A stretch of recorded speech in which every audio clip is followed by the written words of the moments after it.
السلام عليكم، ازيكم؟ انا امل. وصفة النهاردة من اروع التشيز كيك اللي ممكن تعملوها بدون مبالغة. التشيز كيك ده خيال. هقول لكم ازاي ممكن نعمله بطريقتين: طريقة الاكواب، والطريقة التانية هنضيف مكون واحد عليه هيخليه زي طعم الامواس بالظبط. سهل جدا جدا في عمايله، حتى المبتدئين ممكن يعملوه بسهولة. يلا بينا على الطريقة وفرجة ممتعة.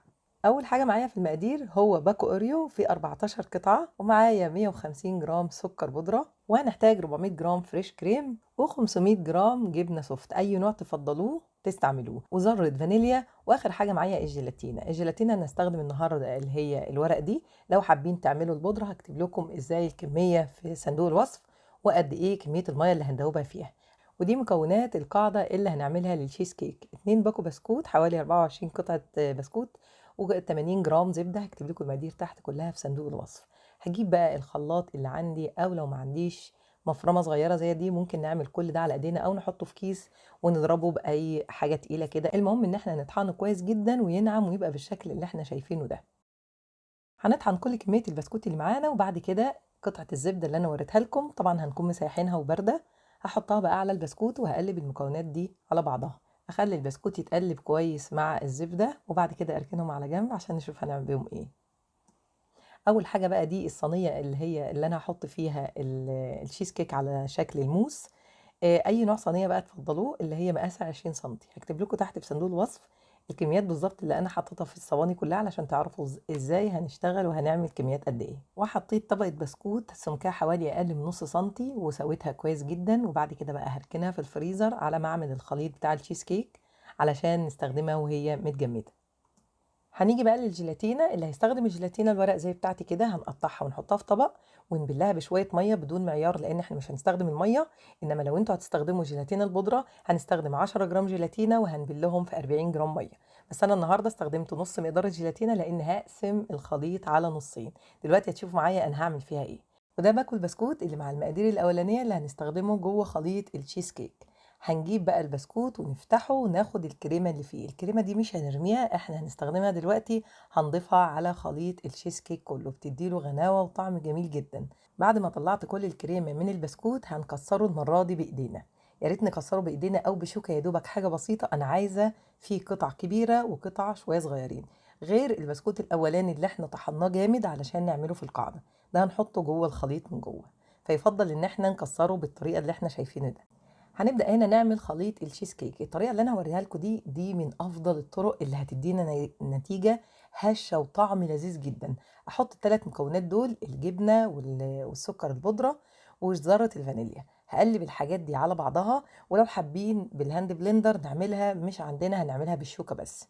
ودي الكريمة اللي طلعت من البسكوت اللي احنا فككناه دلوقتي. خلطت دول على بعض وهركنهم على جنب. افضل حاجه الطريقه دي نعمل حاجه لوحدها، والله هتدينا نتيجه ممتازه. دي الكريمه اللباني حطيتها برضو في وعاء وخلطتها، والسمك بتاعها مش عايزاها اتقل من كده. كل ما يبقى السمك بتاعها خفيف وهش كده كل ما هتبقى النتيجه بتاعتها جميله جدا. واخر حاجه معايا هنا المكون ده اختياري بس بيدي طعم لذيذ للتشيز كيك فوق ما تتخيلوا، اللي هو الكريم شانتيه. هاخد كميه صغيره خالص من بودره الكريم شانتيه واحضرها زي ما هو مكتوب على العلبه. مش هنستخدم بس الا 100 جرام كريم شانتيه. هيدي طعم للتشيز كيك فوق الوصف زي بتاع بره بالظبط. احط شويه من البودره، لو عندنا الخام هنزود لها شويه سكر صغيرين، عندنا الجاهزه زي ما انا عملت هنضيف عليها شويه الحليب زي ما مكتوب الكميات على العلبه بتاعتها بالظبط. يعني التوتال اللي انا عايزاه ميزان الشويه دول هم 100 جرام بس. لو زودتوا شويه صغيرين كمان مش هيأثر في حاجه، لو شلتوا خالص المقدار ده برضو مش هيأثر. هنيجي بقى هنا نضيف كل حاجة على بعضها. دي الجبنة وهبدأ أحط عليها الكريم شانتيه اللي أنا لسه ضرباه دلوقتي. هقلب المكونات بالراحة خالص برفق بالسباتولا كده علشان ما اضيعش الهواء اللي أنا عملته جوه. وآخر حاجة خالص هضيف الكريمة اللباني. الكريمة اللباني زي ما انتم شايفينها زي ما قلت لكم مش هخفقها جامد، مش هخليها اللي هي بتعمل منقار ده، لأن كل ما هنجمدها كل ما التشيز كيك هيبقى قاسي معانا مش حلو زي ضرب الكريمة بالطريقة دي. واخر حاجه هحط شويه البسكوت اللي احنا كسرناه على ايدينا. البسكوت الميزه فيه ان احنا لما نيجي نفتح الشيز كيك هنلاقي فيه قطع كبيره وقطع صغيره وبيبقى شكله حلو. هنيجي بقى هنا انا هقسم المقدار نصين. لو انتوا مش حابين تضيفوا الجيلاتينا يبقى مش هنستخدم الجيلاتينا خالص وهنستخدم الخليط على ما هو كده. انا عشان هعمل ديسك بالجيلاتينا زي الموس ومن غير الجيلاتينة فقسمتهم. ودي الجيلاتينة بتاعتي لما طريت زي ما انتم شايفين بالمنظر ده، هعصرها كويس من المية، وبعد كده هحطها في اي طبق صغير وهحطها في الميكروويف 3 ثواني او 4 ثواني بس هتسيح. اللي ما عندوش مايكروويف ممكن نعمل لها حمام ميه، المهم تسيح بالشكل اللي احنا شايفينه ده. لو احنا عندنا الجيلاتينه البودره زي ما قلت لكم، هنكون مدوبين الجيلاتينه في ميه ساقعه، ولما تجمد كده هدخلها الميكروويف برضو تسيح وتبقى معانا بالشكل زي بتاعه الورق دي.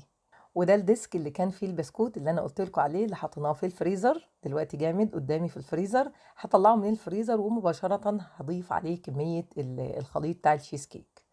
الكميه بقى زي ما احنا عايزين، هنكتر هنقلل، بس المفروض سمكها ما يبقاش كتير قوي زياده عن اللزوم. يعني لما نستخدم صينيه صغيره زي دي هتطلع تحفه جدا ومقاسها كويس جدا.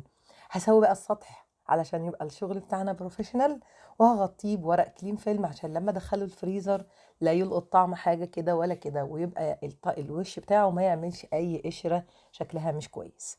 هدخلها بقى الفريزر، طبعا حاطط لها صينيه تحت علشان ما تبص مني، وبعد كده هنطلعها نعمل لها الديكوريشن بتاعها زي ما احنا حابين. يبقى احنا كده خلصنا اول صينيه اللي هنعملها ديسك كده. تاني حاجة، اللي عايز التشيز كيك بدون جيلاتينة، ده الكمية التانية اللي انا قسمتها بالنص اللي من غير جيلاتينة. هحطها في كيس بقى قدامي كده، او في كيس مطبخ، اي كيس عندنا، او بمعلقة كده كبيرة. وهنستخدم كوبايات صغيرة زي دي، هنستخدم كاسات، هنستخدم كوبايات ازاز اللي تحبوه. هنجيب بقى شوية من البسكوت اللي احنا كنا ضايفين عليه سمنة او الزبدة يعني، وبعد كده هنعمل بقى الطبقات دي، ذوق يرجع لكم. فننوا بقى زي ما انتوا عايزين. هنحط طبقة بسكوت، وبعد كده هنحط طبقة تشيز كيك، وبعدين بسكوت، وبعدين تشيز كيك، وفي الاخر خالص هفنش في الاخر بشوية بسكوت برضو مفرفتين كده، مش لازما يعني نقفلها خالص.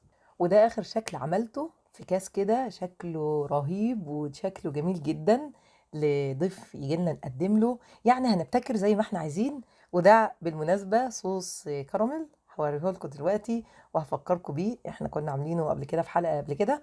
وبعدين احط طبقة من الكراميل، احط طبقة من معجون التشيز كيك، احط طبقة من البسكوت، يعني هنفنن زي ما احنا عايزين. وفي الاخر خالص افنش بشوية بسكوت بسيط كده من على الوش. وده صوص الكراميل لسه محضراه مخصوص علشان اعمل الوصفة دي، لان طبعا بعمله دايما وبحطه في التلاجة وبيقعد فترة طويلة جدا جدا. هسيب لكم اللينك تحت بتاعه في صندوق الوصف، اللي حابب يرجع له يشوف صوص الكراميل اللذيذ ده بيتعمل ازاي. ودي صينية التشيز كيك اللي احنا حطيناها في الفريزر، هسيبها بقى تستريح شوية، وبعد كده هجرنشها او هفنشها بشويه البسكوت. انا ما حطيتش طبعا شويه البسكوت الاخر دول، كسرتهم في جنب لوحدهم، ما حطيتش عليهم اي زبده ولا اي سمنه خالص، علشان الموضوع يعني ما يبقاش دسم زياده عن اللزوم. الطبقه الخارجيه اللي فوق دي مش لازم نحط عليها اي نوع دهون. هجيب بقى ازاي نخرج الصينيه اللي هي لها قاعده مفتوحه دي. هنجيب كوبايه وننزلها بكل سهوله خالص كده، وطبعا الاطار من حواليه من بره سيبته هدي شويه بعد ما طلع من الفريزر، فطلعت معايا بسهوله. لو عايزين تطلعوها بسرعه اول ما تطلع من الفريزر، هجيب اي حاجه في ايدي كده، منديل مثلا سخن او فوطه مطبخ،